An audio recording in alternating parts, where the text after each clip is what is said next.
My name is David. 3 months ago, I thought I had the perfect life. A cozy home in the suburbs, 2 kids who made me proud, and a wife, Clara, who still held my hand at dinner parties like we were newlyweds. We'd been married 17 years. 17 years of inside jokes, burnt casseroles, and Netflix binges. Then, one Thursday morning, I found a receipt in her gym bag for a hotel downtown. The date on it was from the week before, the same day she'd told me she was working late. I didn't confront her. Not yet. Instead, I started noticing things. The way she'd smile at her phone and tuck it face down when I walked into the room. The sudden girls' nights that happened twice a week. The new leggings, the crop tops, the way she'd started humming in the shower again. She was 42, but dressing like she'd just turned 22. And then there was him, Liam, her 24-year-old personal trainer. I'd met him once when I picked Clara up from the gym. He had the kind of smile that made you want to trust him. All white teeth, and dimples, and biceps that looked like they'd been carved out of marble. "Your wife's killing it in here," he'd said, slinging an arm around her shoulders like it was nothing. She'd laughed, a little too loud, and swatted his chest. I should have known right then. But denial is a warm blanket. I wrapped myself in it until the night Clara fell asleep on the couch, her phone lighting up with a text. "Can't stop thinking about last night. When can I see you again?" My hands shook so hard I almost dropped the phone. I scrolled up. Photos I wish I could unsee. Plans to meet at the same hotel from the receipt. Pet names that made me nauseous. "My king," she called him. "My queen," he wrote back. I took screenshots. Sent them to myself. Deleted the evidence. Then I sat in the dark kitchen until sunrise, replaying every moment of the last year. The missed birthdays. The excuses. The way she'd flinch when I touched her. When she woke up, I asked her straight, "Are you cheating on me?" She froze. Then came the tears. The apologies. It didn't mean anything. And it just happened. She swore it was over. Begged me to stay for the kids. I said I'd think about it. But that night, while she slept, I drove to Liam's apartment, parked across the street, and watched him stroll out at 1 a.m., gym bag slung over his shoulder, heading toward the 24-hour fitness center down the block. That's when I realized Clara wasn't the only one lying. My name is David, and 3 weeks after discovering my wife's affair, I became a ghost in my own life. I moved through the house like a shadow, smiling at the kids' soccer games, nodding as Clara nervously chatted about the weather, all while my mind spun with a single question: how do I burn their world down the way they burned mine? Revenge isn't a sprint, it's a chess game, and I had nothing but time. First, I dug into Liam. Not the surface-level Google search any angry husband might do. No, I wanted his patterns, his habits, the cracks in his perfectly sculpted facade.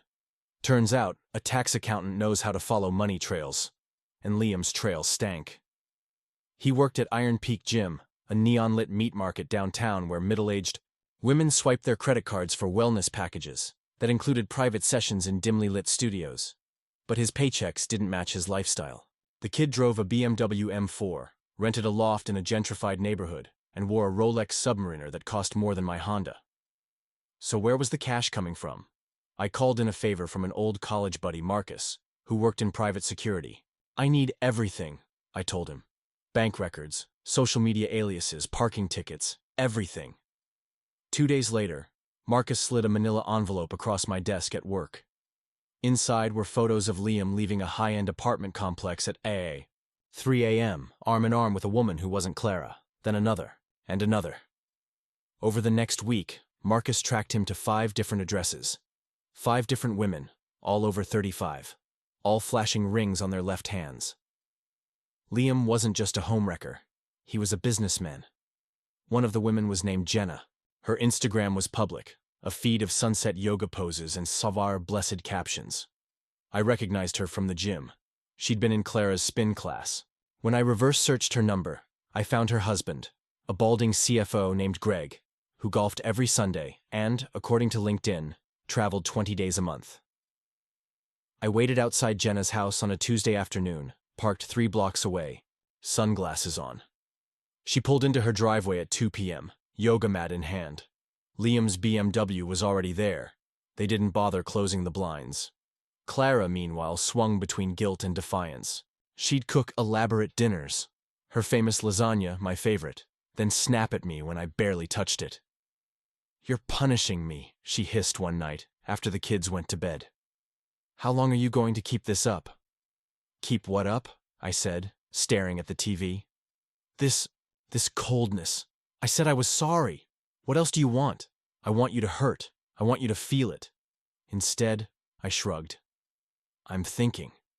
The truth was, I'd already met with a divorce lawyer, a shark named Diane who wore red stilettos, and quoted Sun Tzu-ing consultations. "Adultery's a gift in this state," she said, tapping her pen against a legal pad. "We'll take her to the cleaners, but—" She paused. "You're not here to talk about divorce, are you?" I leaned forward. "What makes you say that?" "Men like you don't hire me to win," she said. "They hire me to watch someone lose." I paid her retainer in cash. The next phase required patience. I started working late too, volunteering for audits that had me sifting through paperwork until 9 p.m. Clara barely noticed. She was too busy texting Liam, thinking she'd deleted their thread. But I'd installed a keylogger on her laptop the day after I found the hotel receipt. Every keystroke, every password, every desperate "I miss you" lit up my phone like a fireworks show.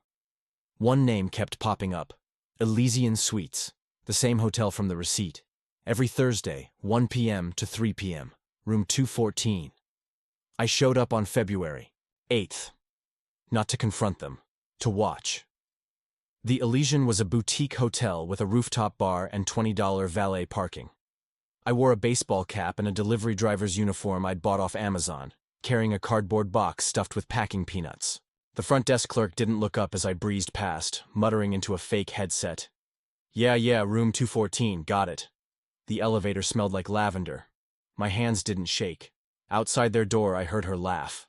Clara's laugh, the one she used to reserve for me when we'd sneak into empty conference rooms during office parties. Now it was muffled through cheap drywall, followed by the creak of a headboard. I set the box down gently. Inside was a $50 voice-activated recorder, tucked under a layer of tissue paper. Then I knocked twice and sprinted to the stairwell. A minute later, Liam opened the door, shirtless, towel around his waist. "Hello?" No one there. Just a box labeled "Fragile." Linens. He dragged it inside. That night, I lay in bed beside Clara, listening to the audio on noise-canceling headphones. "You think he suspects anything?" Liam's voice, gravelly and amused. "He's clueless," Clara said. A pause. "But what if he finds out?" "So what? You said he's a pushover. Wouldn't even fight for you." "I know, but nothing. Hey, you want to get out of here after? There's this new club downtown. I can't. The kids have piano at 4. Ugh, kids. You're way too hot to be somebody's mom." She laughed. "You're terrible. You love it. The sound of skin on skin." Then Clara, breathless, "I do." I replayed that last line 17 times. By March, I had enough. Bank statements showing Liam funneling cash from 3 different women into a shell company. Security footage of him entering Jenna's house while Greg was in Dubai. And the pièce de résistance, a video from a client named Rebecca, a 38-year-old realtor who'd paid Liam $10,000 to train her in the Bahamas last summer. But I didn't want to expose him, wanted to own him. So I rented a burner phone and texted him. "Jenna's husband knows. Meet me at the gym parking lot, 10 p.m. Come alone." He showed up in joggers and a hoodie, glancing over his shoulder like a cornered animal. I stepped out of the shadows, my face hidden under a hood. "Who the f—" I cut him off. "Greg hired me. He's got photos, videos. He's filing a lawsuit for alienation of affection. You're gonna lose everything." Liam's bravado crumbled. Look, man, I can explain. Jenna came on to me. She's crazy, I swear." I held up a hand. "Save it. Greg's willing to drop the charges for a price." "How much?" 50 grand. Cash. By Friday." He paled. "I don't have that kind of money." I leaned closer. "Then I suggest you start asking your other clients." Clara noticed the change in him. "Liam's been acting weird. she told me over pancakes the next morning. He canceled our last 2 sessions. Do you think he's sick? I shrugged. Maybe he's busy. She stabbed her fork into a strawberry. He's probably just stressed. He's so sensitive. You know, like a poet in a fighter's body. I almost choked on my coffee. That Friday, Liam left an envelope duct-taped under the dumpster behind Iron Peak Gym. Inside was $37,000 and a scribbled note. It's all I have. Please don't ruin me. I texted him. Not enough. You have 48 hours. He didn't sleep. I know because I followed him. To ATMs, to pawn shops, even to his mother's house in the next county. By Sunday night, he'd scraped together $49,200. I met him in the same parking lot. This time, he looked like he hadn't eaten in days. Here, he said, thrusting a duffel bag at me. Now tell Greg to back off. I unzipped the bag, counted the stacks, then pulled down my hood. His face went slack. You. Me. Does Clara? Oh, she'll find out, I said, tossing the duffel into my trunk. But first, you're going to do something for me. My name is David, and by the time April rolled around, I'd become someone I didn't recognize. The man who used to balance checkbooks and coach Little League now spent his nights parked outside strangers' homes, sipping cold coffee and snapping photos of a man half his age digging his own grave. Liam's task was simple. Tell Clara everything. Not just about the affair. About the other women. The money. The way he'd laughed at her in that hotel room. Make her feel stupid, I said. Make her feel used. He refused at first. She'll hate me, he muttered, pacing the gym parking lot like a caged animal. She already hates me, I said. And you've got 2 choices. Do this, or I leak those videos to every husband, gym member, and Instagram follower you've ever had. How long do you think your business lasts when they see you're just a grifter in Lululemon? He crumpled. Agreed. But I didn't trust him. So I planted a GPS tracker in his car and bugged his phone. Clara's birthday was April 12th. She wanted a quiet dinner with the kids. Instead, I booked a table at La Maison, the French restaurant where we'd celebrated our 10th anniversary. She wore the emerald necklace I'd bought her that year, its gems catching the candlelight. As she picked at her duck confit. You've been different lately, she said, swirling her Pinot Noir. Different how? I don't know. Distant, or maybe too close. Her eyes narrowed. Are you seeing someone? I almost laughed. No. Then what's going on? You've been coming home late. You're always on your phone. And last week I found a burner in the waiter interrupted with dessert. Crème brûlée, her favorite. She'd forgotten I remembered. As the sugar crackled under her spoon, my phone buzzed. A text from Liam. It's done. Check your email. I excused myself to the restroom. The video was 12 minutes long. Grainy, shot from the chest pocket of Liam's hoodie, but clear enough. Clara's face pale under the fluorescent lights of Iron Peak Gym, as Liam leaned against a treadmill and said, Look, Clara, this thing between us, it was fun, but I've got other clients now. You're not the only one, okay? She stumbled back. Other clients? Yeah. Jenna, Rebecca, that blonde from Pilates. Hell, Greg's wife paid me double what you did. Paid you? Her voice cracked. You said you loved me, Liam snorted. Come on, you're twice my age. Did you really think this was some fairy tale? The camera shook as she lunged at him, nails raking his cheek. You lied to me. You ruined my marriage. You ruined your marriage, he spat, shoving her off. I just gave you an excuse. The video ended with her collapsing on a weight bench, sobbing into her hands. I closed the app, splashed water on my face, and returned to the table. Everything okay? Clara asked. Perfect, I said, smiling for the first time in months. She came home drunk that night. Not wine drunk, tequila drunk. The kind where she tripped over the rug and called me by Liam's name. It's David, I said, steadying her. She blinked, her mascara smudged into raccoon circles. You knew, didn't you? That's why you've been so cold. I didn't answer, just led her to the couch. He used me, she slurred, tears dripping onto her blouse. He said I was nothing. I handed her a glass of water. Watched her choke it down. Why didn't you tell me? She whispered. Would you have believed me? She stared at her hands. No. The next morning, I woke to the smell of bacon. Clara stood at the stove, her hair in a messy bun, flipping pancakes with robotic precision. I'm sorry, she said, not turning around. For which part? All of it. She slid a plate toward me. I'll go to therapy. I'll quit. The gym. I'll do whatever you want. Just please don't leave. I ate a bite of pancake. Okay, her shoulders relaxed.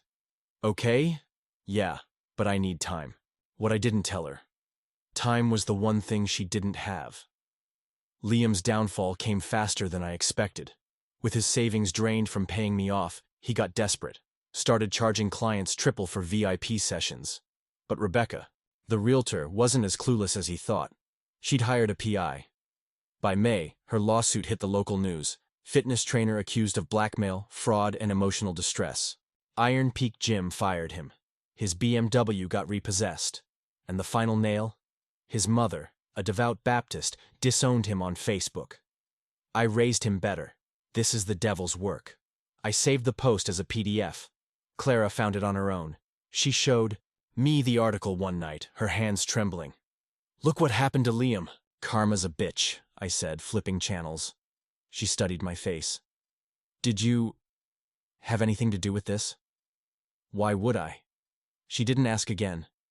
But revenge has a way of curdling. One evening, my daughter Emily found me in the garage sorting through Liam's leaked photos on my laptop. Dad, what's that?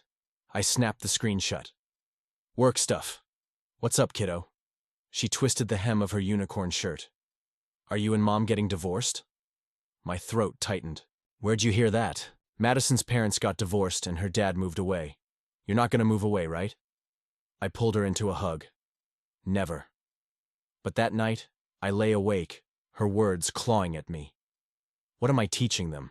That love is conditional? That forgiveness is for suckers? Then I'd remember the audio. You're way too hot to be somebody's mom. And the rage would flood back, sweet and syrupy. The final piece came in June. A certified letter from Diane, my lawyer. Clara's name blazed across the envelope. What's this? She asked, slicing it open with a butter knife. I watched her. Eyes dart across the page. Dissolution of marriage. Infidelity. Full custody. Before she dropped it like it was on fire. You're divorcing me? Yes. But I thought... You said you'd stay. I lied. She sank to the floor, the paper crinkling under her knees. Please. The kids. They need us. I need you. I crouched in front of her. You needed me when you were screwing Liam? I was lonely. You were always working, always tired. So, that's my fault? No. I'm sorry. I stood. Sorry doesn't unbreak things, Clara. She moved out the next week. A one-bedroom apartment near the highway, with paper-thin walls and a view of a parking garage. The kids blamed me. Why can't Mom come home? Emily cried, clutching her stuffed owl. Sometimes adults make mistakes, I said. But you make mistakes too. Remember when you forgot my school play? That night, I Googled alienation of affection lawsuits. Read about kids who never spoke to their parents again. Diane called it collateral damage. The last time I saw Clara, she was loading a U-Haul with her grandmother's china. She looked older, frayed. You win, she said, slamming the trunk. Happy? I wasn't. But I'd rather rot in this hollow victory than let her think she could break me. As she drove off, my phone buzzed. A text from an unknown number. You think you're done with me? Watch your back, asshole. Attached was a photo of my house, taken that morning. My name is David, and by the time summer arrived, I'd forgotten what peace felt like. The text from Liam, watch your back, asshole, haunted me. I installed cameras around the house, slept with a baseball bat under the bed, and jumped at every creak in the floorboards. The photo he'd sent of my house wasn't just a threat, it was a promise. But I didn't tell Clara. What was the point? She'd moved out, and the kids split their time between us like reluctant diplomats. Emily, my 12-year-old, stopped singing in the shower. My son, Jake, buried himself in video games. His headphones clamped so tight they left red marks on his temples. Every weekend when I dropped them off at Clara's apartment, Emily would whisper, "Please don't make us go." She didn't understand. Neither did I. Liam's first move was subtle. A flat tire on my Honda, then a dead rat on the porch. By July, the power in my house began flickering off at night. The electrician found frayed wires near the meter. "Looks like someone tampered with it," he said, wiping grease off his hands. "You got enemies?" "Just one." I called Marcus, my security buddy. "I need a favor." "Another one?" He sighed. "Dave, this guy's unhinged. You should have let me handle him months ago." "Just track his phone. Tell me where he is." An hour later, Marcus sent a screenshot of Liam's location, a dive bar 20 minutes away. I grabbed my bat and drove. The bar reeked of stale beer and regret. Liam sat at the counter, hunched over a whiskey, his face gaunt and stubbled. The Rolex was gone, so was the swagger. I slid onto the stool beside him. "Miss me?" He flinched, sloshing his drink. "What the hell do you want?" "You texted me, remember?" I pulled out my phone, showed him the photo of my house. "Classy move." He squinted at it. "I didn't send that." "Bullshit. Swear to God, man." His breath was sour, desperate. "I'm done with you. Done with her. I'm leaving town tonight." I studied his face, the tremor in his hands, the sweat on his brow. He was telling the truth. "Then who sent it?" He laughed, a hollow sound. "You pissed off a lot of people, Dave. Pick a side." The kids were at Clara's that night. I drove past her apartment just to check. Her lights were off. No cars in the lot except her dented Corolla. But as I turned onto the highway, headlights flared behind me. A black SUV, no plates. It tailed me for 6 miles. I sped up. So did they. At a red light, I grabbed my phone, dialed 911. The SUV revved its engine, inching closer. Then, at the last second, it swerved onto an exit ramp and vanished. I pulled over, my heart slamming against my ribs. That's when I noticed the envelope tucked under my windshield wiper. Inside was a single photo. Emily and Jake on the playground at school. "You don't get to win," read the note. Clara showed up at my door the next morning, mascara streaking. Her cheeks. "Someone followed me last night," she said, clutching her coffee like a lifeline. "A black SUV. They circled my block for hours." I didn't tell her about the photo, didn't tell her about Liam. Instead, I poured her a drink. We sat on the porch, the silence between us heavier than the humidity. "I'm scared," she said finally. "Join the club." She reached for my hand. I let her. "Do you ever miss us?" she asked. "Every day," I thought. But I said, "I miss who we used to be." The next 48 hours blurred into a nightmare. First, my office called. Someone had hacked the company server, leaking clients' financial data. My name was all over the news. "Disgruntled employee sabotages firm," the headlines screamed. Diane, my lawyer, warned me not to leave the house. Then, Clara's apartment was broken into. Nothing stolen, just Emily's stuffed owl shredded on the floor, its stuffing scattered like snow. The final blow came at 3 a.m. A call from the hospital. Jake had spiked a 104-degree fever. "It's meningitis," the doctor said. "We need to run more tests." Clara blamed me. "This stress is killing him," she screamed in the waiting room, her voice echoing off sterile walls. I didn't argue. She was right. While Jake slept, hooked to IVs, I scoured security footage from my house. The night of the break-in, a figure in a hoodie had jimmied the back window. Too tall to be Liam. Too broad-shouldered. Marcus identified him in seconds. Greg, Jenna's husband, the CFO. Of course. I'd forgotten about him. The man whose wife Liam had seduced. The man whose life I'd saved by blackmailing Liam. Except Greg didn't know I'd orchestrated it. He thought Liam had scammed Jenna on his own. And now he wanted payback. But why come after me? The answer was in Jenna's texts, which Marcus pulled from Liam's old phone. "Greg found the money missing. He thinks you stole it. He's coming for you." I'd framed Liam. Now Greg thought I was the thief. I found Greg at a construction site downtown, overseeing a half-built skyscraper. He wore a hard hat and a permanent scowl. "We need to talk," I said. He signaled his crew to leave. "You've got 5 minutes." I laid it all out. The affair, the blackmail, the money. Liam played your wife. I played Liam. You're mad at the wrong guy.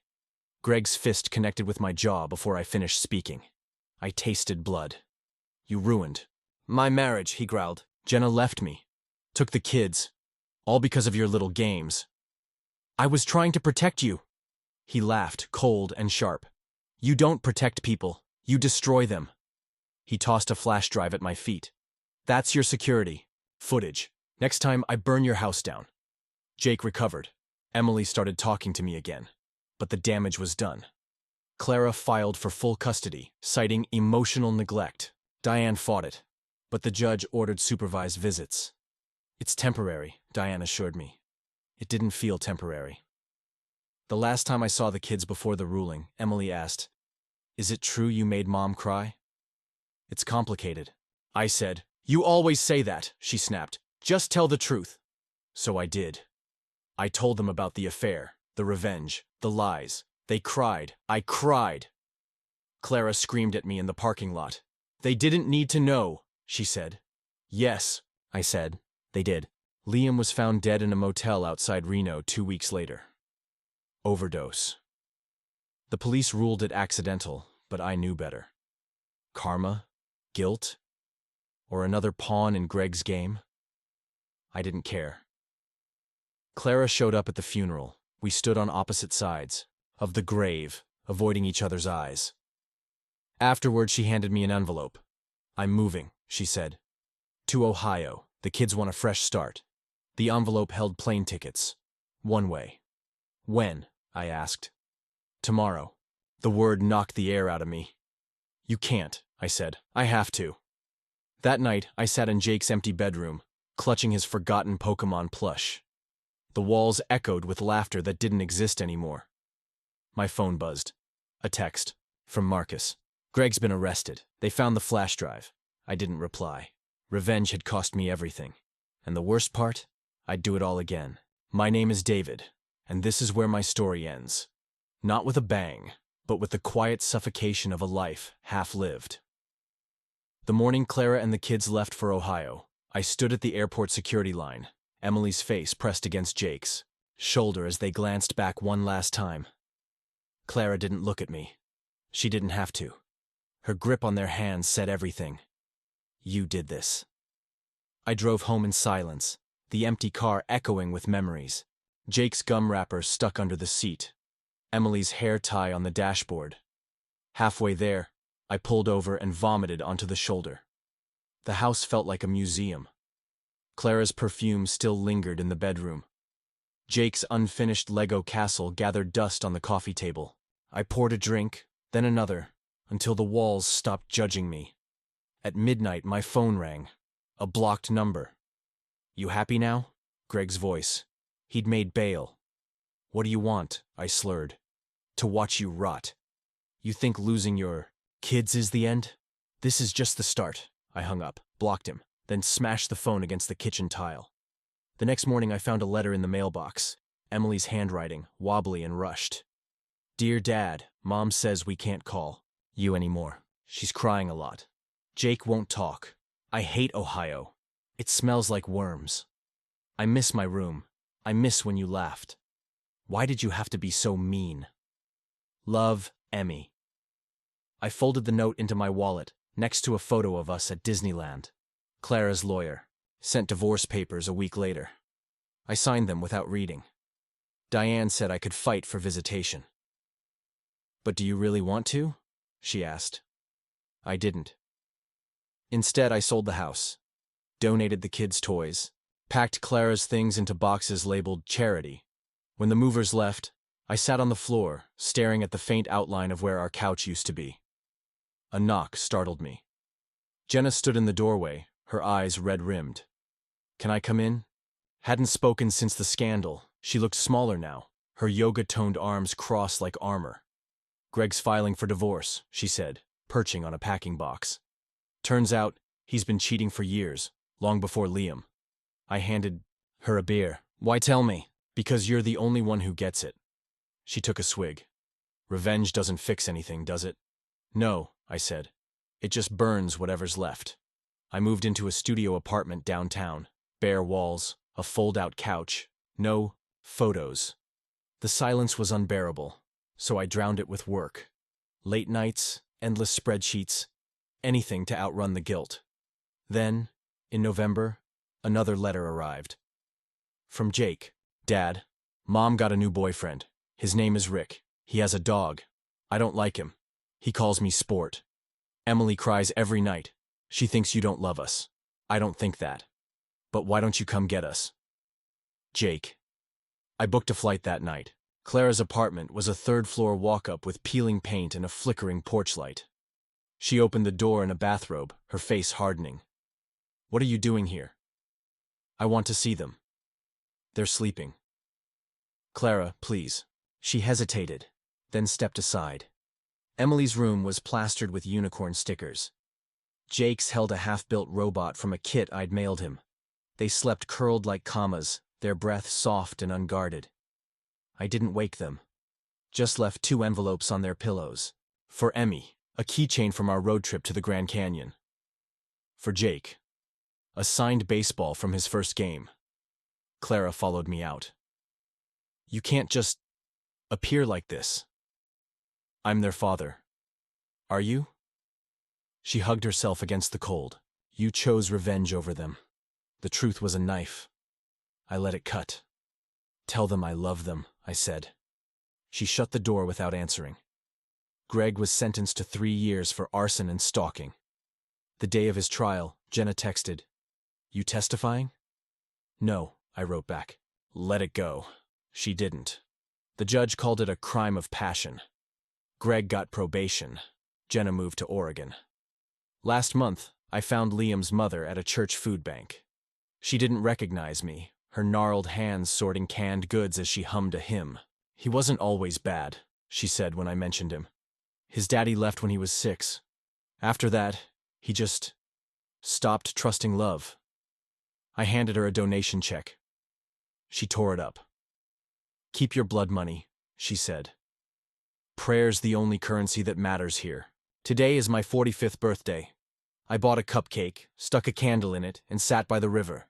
The sunset looked like something Clara would have painted. My phone buzzed. A voicemail. Emily's voice, tentative. Hey, Dad. I'm applying to colleges. Mom said I shouldn't ask you, but there's one near Chicago. Maybe we could get lunch, if you want. Okay.